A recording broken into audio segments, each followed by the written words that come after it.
We got a great panel today. We got a great panel. I know Jay just introduced everybody here, but I will do it one more time just to be sure you guys all know. Here we have Brian June, Korea Times Vice President. We have Susan De Los Santos, Filipino Press, Marketing Director.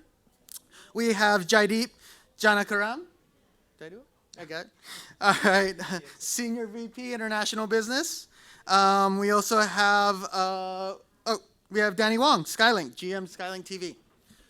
So I'm going to start off with a couple of things. I think we kind of understand what this panel is about, but really I'm going to go over it a little bit. Oh, I didn't introduce myself. My name's HL, CEO, founder of GP Generate. We are obviously multicultural, but we are also a general market agency, media agency, full service media. We do all media and all sorts. So really happy to be here. But let me go over the panel, just a quick summary of what we're going to talk about today. And really this panel is really want to discuss about the current power of Asian media and really how it plays an important role in businesses that focus not only on local audiences, but on the national audiences as well. There's so many media options out there, and there's so many different strategies on how to target this consumer. What we'll talk about here is how we can do best practices, what are some sensitive subjects, what are some really great ideas on how we approach this, and we're going to go through, obviously each of these panelists have their own views with their respective media and their respective ethnicities that they represent. So really they're going to kind of give their point of view from their sides, and then maybe also talk about this as a whole. So we're going to start off with our first question here.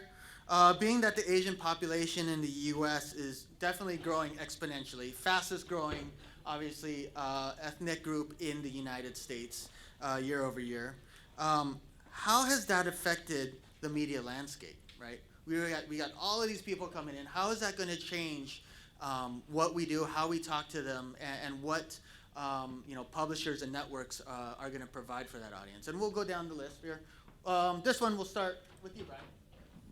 Hi, hello. Hi, my name is Brian with the Korea Times. It's always hard to start first, but I was not lucky today. Yeah, actually, that question is pretty good question, but at the same time, it's a really hard question to answer. My company, like a 50 years history of media in this country. We start from newspaper, radio, TV, magazine, all the offline, 50 years all the time. But as you said, all the Asian population growing so fast, especially past 10 years, and then it gave us a lot of different challenges. So we have to provide what they like. We have to provide service what they can access. I mean, that was the biggest challenge for us too. So I think now, all the Asian people, not only Asian, all the Americans, they get used to all the digital device or digital platform or social media, all rich media content they can easily access because of a lot of other circumstances.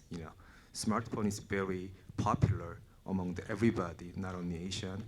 Also, they are capable for using to their device or PC, tablet, all kinds of media right now. So as a media standpoint, we have to provide some content they can digest all the time. So I think we have to evolve as time goes, not only emphasize on traditional media power, but also we have to give them something they can use everyday based on their lifestyle, their habitude, or their work, their study. I mean, we need to create something they can use every day.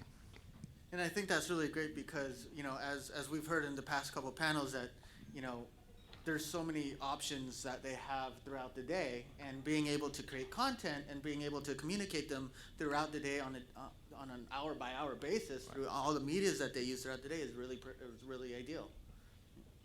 And Susan? I'm Susan De Los Santos, and from San Diego. I published the Filipino Press newspaper, which was established way back in 1986. So the platform that we actually use, aside from the newspaper, is that we create our own events, community events. We sponsor a lot of business mixers, and also we network a lot with different communities aside from the Filipino community. So what we learn, we kind of take it from the community as far as what are the best practices.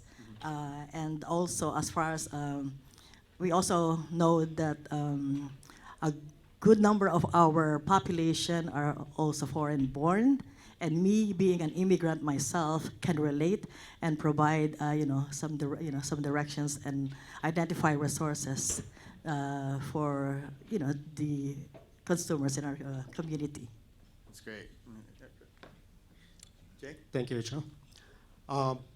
I don't want to tell my age, but unfortunately, unfortunately, I've been a part of the South Asian media market right from the beginning in '94. I've seen this market grow from practically zero to having one of the largest ethnic groups on distribution via cable, satellite, telco, OTT platforms in the United States. I can tell you that there's been an amazing shift that has happened on content, which when we started this, it was all content that we were bringing in from India. And people were just lapping it up because there was no other option to see their programming in their language. But eventually, that started changing. Everyone of you have been through all the presentations in the morning today. That we are seeing a shift not only on distribution technology platforms, device usage, content itself is changing, the usage of content or content consumption. So we are in a position today to say that yes, we do get content from India, and there is a market for that content, but there is a growing market, I feel, of the millennials who are foreign born, which is born in the US. And that makes up for the 18 to 34, about 45% is locally born in the US. And they do not relate to the programming that comes from India. And that is where we are making investment into the marketplace to start building content which relates to them for their ecosystem that they have been brought up in. And it's a struggle because the ROI for an investment of content is much greater, not there for the higher investment. So unless we can get into global content where our content is relevant to international audiences across the globe, the ROI on that investment will not be much. So it is a learning stage for us to see how this content has to be looked at on the international markets. Very good. Yeah, they cover a lot of different points already. So add to that is, us, 20 years in Chinese media, reporters and, different TV stations, and it's big changes. I mean, and nowadays when we not just bringing contents from overseas, like producing contents locally, and I think one thing that's making difference, we have to listen. And we have to listen to our audience, what they want, and then we either create them and we bring them. And also back then, all the media tried to lock their content to their own platform. Yeah. And now we, unfortunately, technology and all that, we have to release our content on all the platforms, and which it's hard because sometimes content is very, very expensive to bring in, and also we have to add English subtitle to cater, like what you just said, the second generation, the 1.5 generation. And as I'm not born here. I grew up in San Francisco and came in when I was 12. But I see the changes because in the 70s, 80s, and there is, I'm not in the 70s, 80s, but anyway. But they came here, they wanted to learn the American culture, language, get rid of their accent right away. But in the 90s, they starting this, hey, you know what, I see both. And then American-born Chinese, they want to learn, they found fascinating how Asian culture is different.